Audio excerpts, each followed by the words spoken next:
বন্ধু বান্ধৱীসকল, মই আজি আপোনালোকক নাৰিকল আৰু চাউলৰ গুড়িৰে ভাপত দিয়া পিঠা এটা বনাই দেখাম। এয়া মই নাৰিকলখিনি ধুনীয়াকৈ পেষ্ট বনাই ল'লোঁ মিক্সিত। তাৰ পাছত এনেকৈ এটা বাটিত উলিয়াই ল'লোঁ আৰু তাৰ লগত মই আন্দাজ অনুসাৰে চেনি দি অলপ সময় থৈ দিলোঁ যাতে চেনিখিনি গলি যায়। তাৰ পাছত মই তাৰ লগত চাউলৰ গুড়ি অলপ দি দিলোঁ, মানে মোৰ আন্দাজ অনুসাৰে মই দি দিলোঁ।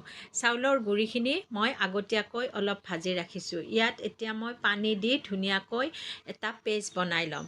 খুব বেছি পনীয়াও নহয়, ডাঠো নহয়, তেনেকুৱা কৰি এয়া চাওক মই বনাই ল'লোঁ। তাৰ পাছত মই তাৰ লগত দিবৰ বাবে এয়া কেইটামান কাজু বাদাম সৰু সৰুকৈ ভাঙি লৈছোঁ।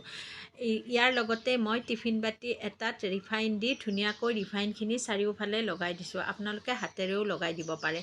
তাৰ পাছত এতিয়া মই এই চাউলৰ গুড়িৰ পেষ্টটো ইয়াত ঢালি দিম আৰু ধুনীয়াকৈ সমান কৰি তাৰ ওপৰত মই কাজু বাদামখিনি ছটিয়াই দিম।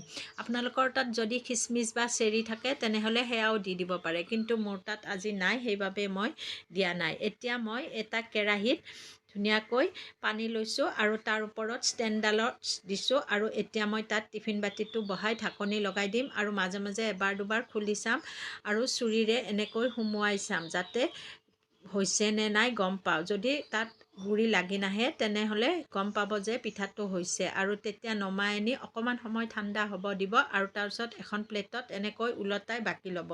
তাৰপিছত চাব যে পিঠাটো কিমান ধুনীয়া হৈছে।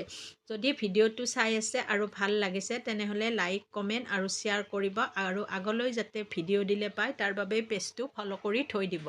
এয়া চাওক মই পিঠাটো উলিয়ালোঁ আৰু এনেকৈ চুৰিৰে কাটিলোঁ, কিমান ধুনীয়া হৈছে। মই এনেকৈ তেল বা ৰিফাইন নোহোৱাকৈ কেতিয়াবা ভাপত দিয়া পিঠা বনাই খাওঁ আৰু মোৰ ভাল লাগে, সেইবাবে মই ভিডিঅ'টো আপোনালোককো দেখাই দিলোঁ। গতিকে আপোনালোকেও এতিয়াবা এনেকৈ বনাই খাবচোন, বহুত ভাল লাগে। এয়া মই বনালোঁ আৰু খালোঁ। আজিলৈ ভিডিঅ'টো ইমানেই, ৰাখিছোঁ।